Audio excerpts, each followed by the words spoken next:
కనకదార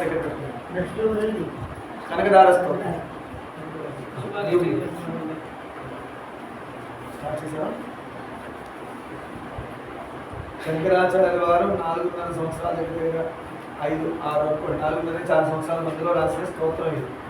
ఆయన నోటి నుంచి రాయడం అని అనకూడదు, దానికి అదే బయటపడింది.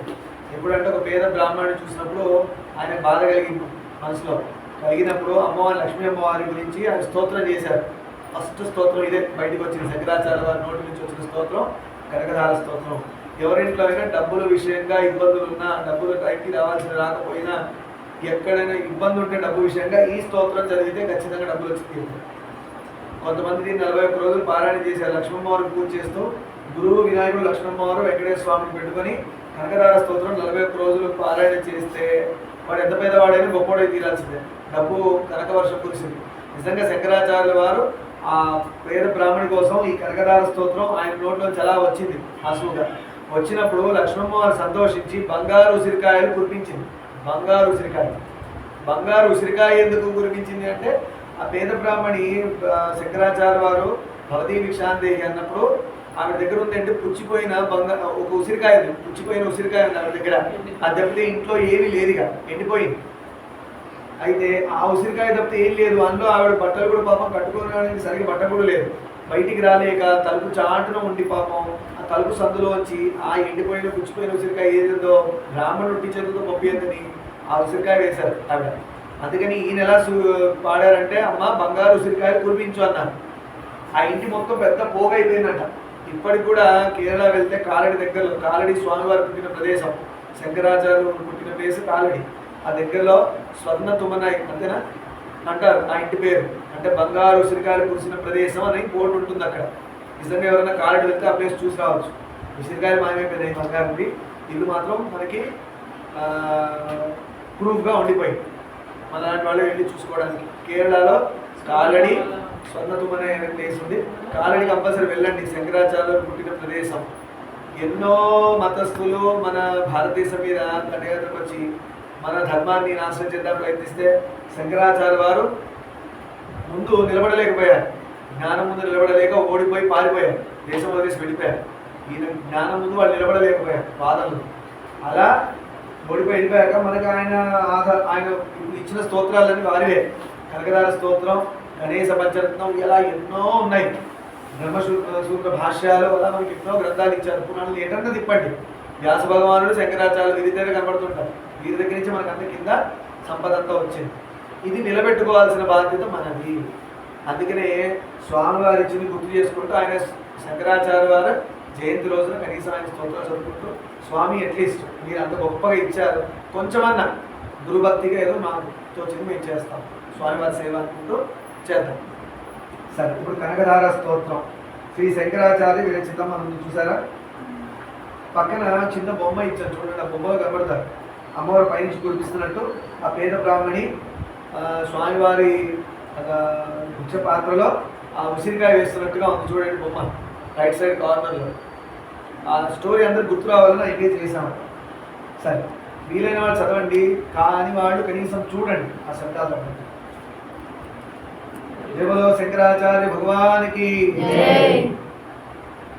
వందే వందారు మందారమిందిరానంద కందళం అమందానంద సందోహ బంధురం సింధురాననం అంగం హరేః పులకభూషణమాశ్రయంతి భృంగాంగనేవ ముకులావరణం తమాలం అంగీకృతాఖిల విభూతిరపాంగలీలా మాంగళ్యదాస్తు మమ మంగళదేవతాయాః ముగ్ధా ముహుర్విదధతి వదనే మురారే వేమత్రపా ప్రణీతాగితాగతాని మాలాదృశోన్మధుకరీ మహోత్పలేయ సామే శ్రియంతు దిశకాల సంభవాయ విశ్వామరేంద్ర పద విప్రమదాన దక్షం ఆనందహేతురధికం మురవిద్విషోపి ఈశన్నిధీదతు మయి క్షణమీక్షణార్ధం ఇంద్రీవరోదర సహోదరమిందిరాయాః ఆమీలితాక్షమధిగమ్య ముదా ముకుందం ఆనందకందమనిమేషమనంగతంత్రం ఆకేకరస్తికలీనక పద్మనేత్రం భూత్యై భవేన్మసనాయనాయాః कालाम्बुदालिरस्तोलसिकैकभारे दाराधरे स्फुरति यागतिलङ्घनेव मातुः समस्तजगतामहनीयमूर्तिः भद्राणि मे सतु भार्गवनन्दनायाः बाह्वन्तरे मुरजितस्थितकौस्तुभेय आरावलीवमणीलमणीविभाति कामप्रभावकुतोऽपि कटाक्षमाला कल्याणमावमुदेवलायलायाः प्राप्तं पदं प्रथमतः खलु यत्प्रभावात् माङ्गल्यवादिमधुमादिमन्मदेन मया पतेर्गतिहमन्दरवीक्षणात् मन्दालसञ्चलकलालयकन्यकायाः मस्मिन्न किञ्चन विहङ्गसि सौविषन्ने दुष्कर्मघर्मनीय चिराय दूरं नारायणप्रणयिनीय युधाहुवाः इष्टाविशिष्टमतयोऽपि दयातयाद दृष्टात्रविष्टभवदं सुलभं लभन्ते दृष्टिप्रहृष्टिमलोदरदीप्तिरिष्टां पुष्टिं पुष्टिष्टममुष्करविष्टरायाः सुन्दरीति शाकम्भरीति शशिशेखरवल्लभेति सृष्टिस्थितिप्रलये संस्थितायै तस्यै नमस्ते भुवनैकगुरोस्तरुण्यै श्रुत्यै नमोऽस्तु शुभकर्मफलप्रसूत्यै रत्यै नमोऽस्तु रमणीयगुणाररायै शक्त्यै नमोऽस्तु सर्वत्रनिकेतनायै पुष्ट्यै नमोऽस्तु पुरुषोत्तमवल्लभायै नमोऽस्तु नारीकनिवारणायै नमोऽस्तु दुर्गोदधर्मभूम्यै नमोऽस्तु सोमामृतसोदरायै नमोऽस्तु नारायणवल्लभायै नमोऽस्तु हेमाम्बुजपीठिकायै नमोऽस्तु भूमण्डलनायिकायै नमोऽस्तु देवादिदयापरायै नमोऽस्तु साङ्गादिवल्लभायै नमोऽस्तु देवी भृगुनन्दनायै नमोऽस्तु विष्णोरुरसिस्थितायै नमोऽस्तु लक्ष्मी कमलालयायै नमोऽस्तु दामोदरवल्लभायै नमोऽस्तु कान्ते कमलेक्षणायै नमोऽस्तु बुद्धे भुवनप्रसूत्यै नमोऽस्तु देवादिविरचितायै नमोऽस्तु नन्दात्मजवल्लभायै सम्पत्कराणि सकलेन्द्रियनन्दनानि साम्राज्यदानि विभवानि सरोरुहाक्षि तद्वीक्षितानि दुर्गानि मामेव मातरसंकलयकुर्वाण्ये यत्कटाक्षोपासनाविधिः सेवकस्य सकलार्थसम्पदः सन्तनोति वचनागमानसैः त्वामुरारितयेश्वरीं भजे सरसिजनिलये सरोरुहस्ते लवलतमां सुगन्धमाल्यशोभे भगवती हरिवल्लभे मनोज्ञे त्रिभुवनभूतिकरी प्रसीद मह्यं दिग्भस्तिभिर्कनककुम्भकाशिष्टा सर्वायुधि विमलचारुजलावृतान्तीं प्रातर्नमामि जगतां जननीमशेषा लोकादिनाथगृहिणी ममता त्रिपुत्रीं कमले कमलाक्षवल्लभे त्वं करुणापूरतरङ्गितैरपाण्यैः अवलोकय माम किञ्चनानां प्रथमं पात्रमकुन्तिमञ्जलायाः बिल्वाडवीमज्जलसत्सरोजे सहस्रपत्रे सुखसन्निविष्टाम् अष्टापदाम्बोरपाणिपद्मां सुवर्णवर्णां प्रणमामि लक्ष्मीं कमलासनपाणिनाललाटे लिखितामक्षरपङ्क्तिमस्य जन्तोः हरिमाजयामगन्धिनाथे धनिकद्वारनिवासदुर्गतोऽग्रीम् अम्बोरुहं जन्मगृहं भवत्याः वक्षस्थलं भक्तगृहं मुरारे